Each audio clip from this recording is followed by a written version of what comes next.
Ontario's New Democrats out with fresh scrutiny today, connecting developers who attended the wedding of Premier Doug Ford's daughter to 18 MZOs that were issued by the Ford government. Our Cynthia Mulligan is trapping developments out of Queen's Park. Cynthia, what can you tell us about these new allegations? Well, Melissa, the NDP are certainly hoping that this will be another bombshell for voters. So in 15 years, the Liberal government, the previous government, issued 18 MZOs in 15 years. Well, what the NDP have found is that there were 18 MZOs delivered to developers who were just at Doug Ford's daughter's wedding. Now, you might remember one of the names, Shakir Rematula.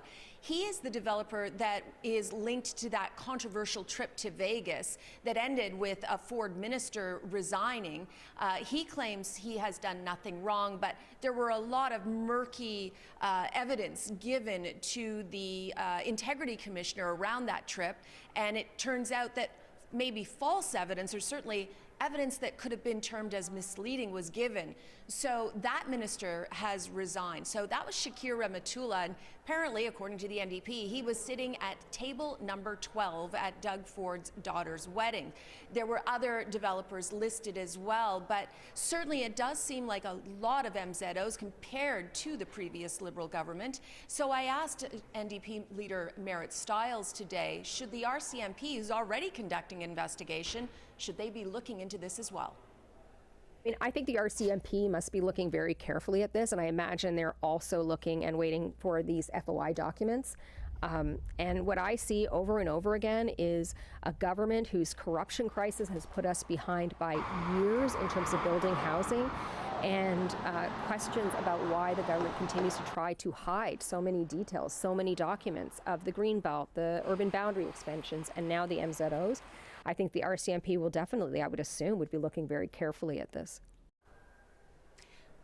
Now, Melissa, Merritt Stiles mentioned FOIs. So apparently around noon, 1 o'clock, thousands of FOIs, Freedom of Information requests, are expected to be dumped, and we're told that they could be quite damning. And we're hearing, Melissa, that is why the Ford government did another reversal last Monday, a week ago today, on urban boundaries. You might remember that the Ford government also expanded urban boundaries in multiple areas, including Hamilton and Ottawa, and the NDP allege the same developers that we've heard before involved in the Greenbelt, many of them are also benefiting from those urban boundary expansions.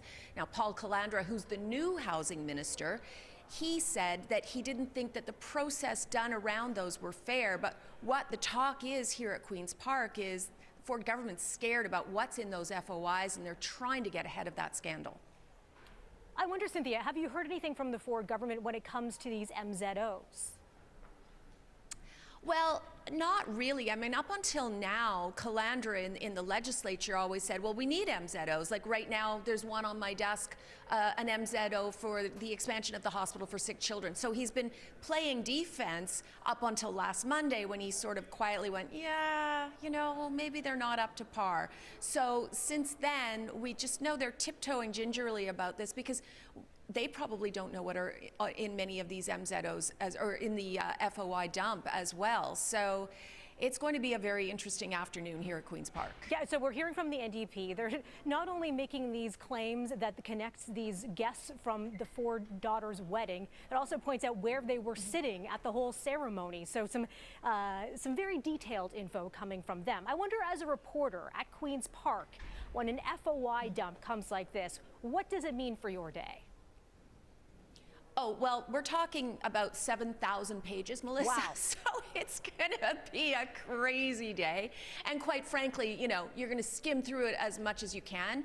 But I suspect that this will potentially be the gift that keeps on giving for a couple of days while everybody pours through them in great detail. So if you think we've seen the end of the Greenbelt land swap scandal headlines, there's a whole new round potentially coming our way. I suspect so, and I have been told from a couple of sources that the MZOs could potentially be even more damning to the Ford government than the Greenbelt. And remember, Doug Ford has walked back the Greenbelt, and after he did that, a poll showed that his numbers were going up. People approved of that. So we'll see what happens next, and will he have to do another type of reversal, and will the public be as forgiving? Thanks for that, Cynthia. Obviously a very busy day for you at Queen's Park. We'll be hearing more from you coming up tonight on City News at 5 and 6. Thanks, Cyn.